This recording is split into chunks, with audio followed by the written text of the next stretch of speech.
اعوذ باللہ من الشیطان الرجیم بسم اللہ الرحمن الرحیم السلام علیکم ورحمۃ اللہ وبرکاتہ۔ اللہ کے فضل اور اس کی تائید سے ہم نے اپنا جو موضوع زکوٰۃ کا تھا وہ ختم کیا۔ اب نیا موضوع آغاز ہے اور وہ موضوع انتہائی اہم ہے۔ یہ موضوع ہے نکاح، شادی، نکاح کے مسائل، شادی کے مسائل۔ بنیادی طور پر تو یہ بہت سادہ موضوع ہے، اس میں کوئی پیچیدگی نہیں رکھی گئی۔ اسلام میں نکاح کو بہت آسان کر دیا گیا اور ایسے نکاح کو جس میں آسانی ہو بابرکت قرار دیا گیا۔ اگر محض احکام و مسائل بتانے ہو تو یہ ہفتے 10 دن میں میں اس موضوع سے عہدہ برا ہو سکتی، لیکن آج کے دور میں جس میں ہم بیٹھے ہیں، شادی بیاہ بھی ایک چیلنج بن چکا ہے۔ ہم مسلمانوں کو کئی طرفہ یلغار کا سامنا ہے۔ ایک طرف ہمارے رسوم و رواج ہیں جو ہم نے براہ راست ہندوؤں سے لیے ہیں، ہندو معاشرت سے لیے ہیں، کیونکہ بر صغیر میں جو طرز زندگی چل رہا تھا وہ بہت مضبوط تھا۔ بر صغیر کی تہذیب صدیوں پرانی تہذیب۔ اب جب مسلمان یہاں آئے تو انہوں نے اس تہذیب کا سامنا کرنے کی بجائے اس میں مدغم ہو جانا آسان سمجھا۔ اس کی وجوہات بہت ساری تھیں۔ جو حکمران تھے ان کی سیاست کے لیے بہتر تھا، لہٰذا مغلوں نے تو ایک ایسا کلچر پروان چڑھایا، ایک ایسی ثقافت پروان چڑھائی جو وہ کہیں کی اینٹ کہیں کا روڑا بانمتی نے کنبا جوڑا کی تفسیر تھی۔ دوسری طرف صوفیوں کو بھی اسی میں آسانی نظر آئی کہ وہ لوگوں کو ان کے رنگ میں رنگا رہنے دیں، اور مسلمان ہونے کے ٹائٹل بانٹنے شروع کر دیں۔ اچھا، یہاں اس سے مراد یہ نہیں ہے کہ کوئی خاص لباس پہننا پڑے گا، ہے نا؟ جیسے بعض لوگ اسکالرس کو آپ نے خاص طور پر دیکھا ہوگا کہ جب برٹش یا امریکن یا یورپین مسلمان ہوتے ہیں تو وہ بڑے بڑے روبس پہن لیتے ہیں، یعنی وہ جو ہوتے ہیں چوغے پہن لیتے ہیں۔ نہیں، اس کا مطلب یہ نہیں ہے، کوئی خاص لباس نہیں دیا گیا، کوئی خاص رنگ نہیں دیا گیا، کوئی خاص ہیئر سٹائل نہیں آپ سے مانگا گیا۔ اسلام کا یہ مفہوم نہیں ہے کلچر کا یا ثقافت کا، نہیں۔ اصل مقصد بنیاد ہے، جو بھی لباس پہنے سطر پورا کرنے والا ہو۔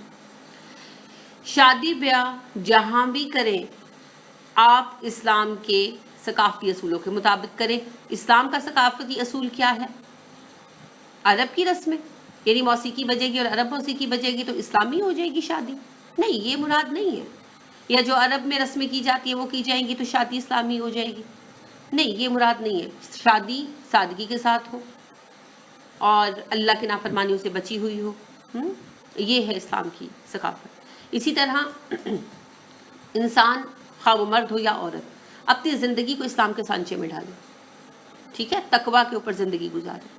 اب اس تقویٰ کے دائرہ کار میں رہتے ہوئے وہ اپنی ثقافت کے جو بھی کام کرنا چاہتا ہے وہ کر سکتا ہے۔ ثقافت بنیادی طور پر اسلام میں منع نہیں ہے۔ اسلام نے یہ نہیں کہا کہ ساری دنیا کی ثقافت ایک کر دو، یہ ہو نہیں سکتا، ٹھیک ہے، لیکن ثقافت میں سے وہ ایلیمنٹ نکال دینے ہوں گے جو غیر اسلامی ہیں۔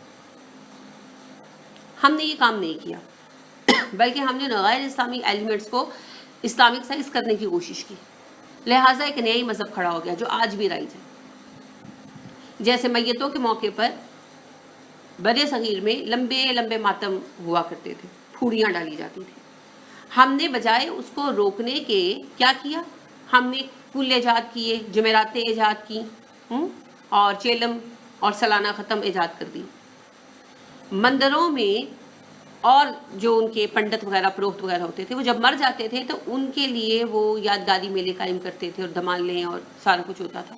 ہم نے بجائے اس چیز کی روک تھام کے اپنے نیک بزرگوں کے مرنے پر ان کی بھی یادگاریں بنانی شروع کر دی، ان کی بھی قبریں بنانی شروع کر دی اور وہاں پر بھی عرس لگانے شروع کر دی۔ لہٰذا آپ کو پاکستان میں جگہ جگہ جو کہ اسلامی جمہوریہ ہے یہی شرک نظر آئے گا، اور اس قدر بے حیائی کہ عورتوں مرد اکٹھے ناچ رہے ہیں۔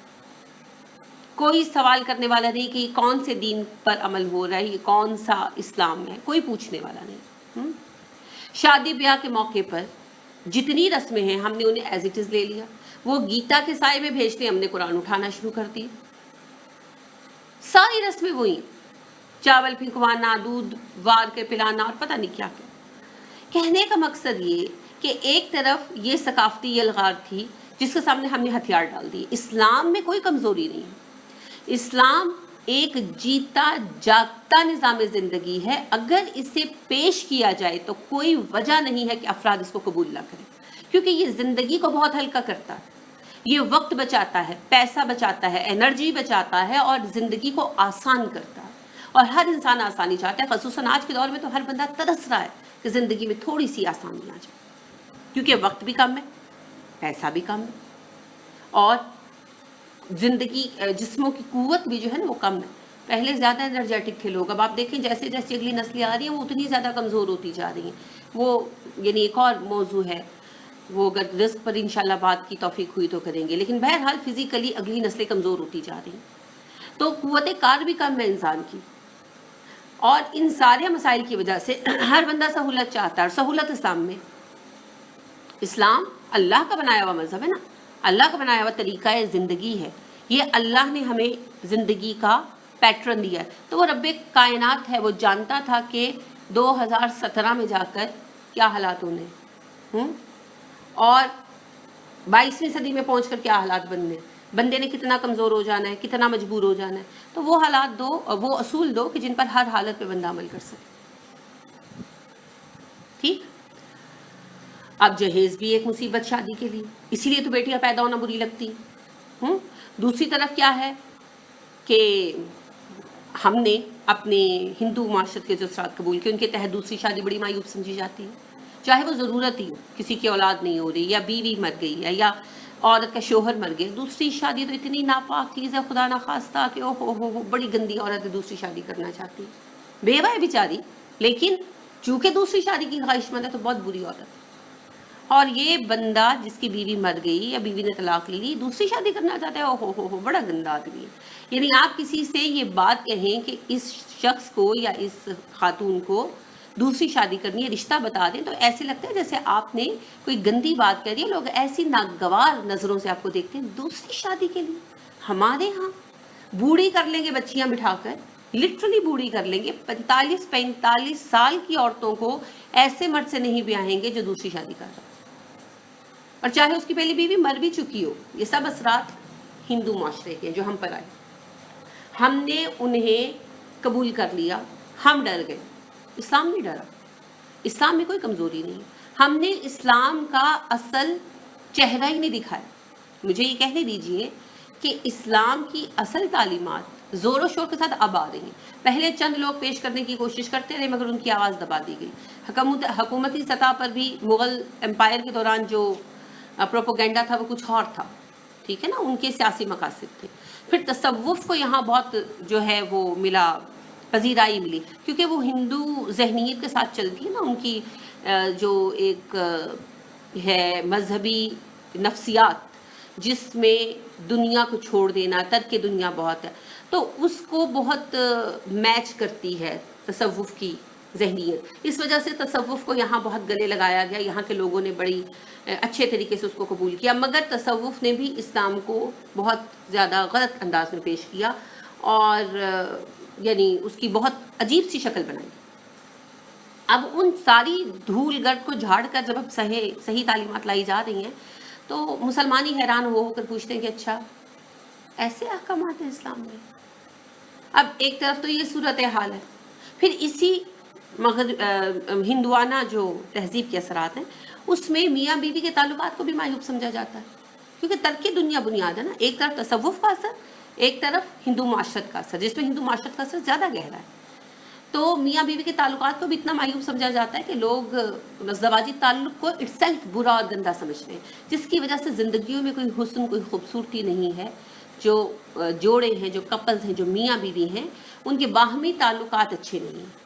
شوہر بیوی سے بیزار ہے اس کی سرد مزاجی کی وجہ سے، اور بیوی شوہر سے آوازار ہے، بیزار ہے، پریشان ہے اس کی تقاضوں کی وجہ سے. لہٰذا دونوں ہی ایک دوسرے سے بیزار ہے، تو نتیجے میں پوری دنیا سے بیزار. ایک طرف تو یہ چیلنج ہے ہمارے سامنے کہ اسلام کے اندر شادی کا ایک جو انسٹیٹیوشن ہے اس کو صحیح معنوں میں سامنے پیش کیا جائے. شادی کیا ہے، کیسے ہونی چاہیے، اس کے مقاصد کیا ہیں.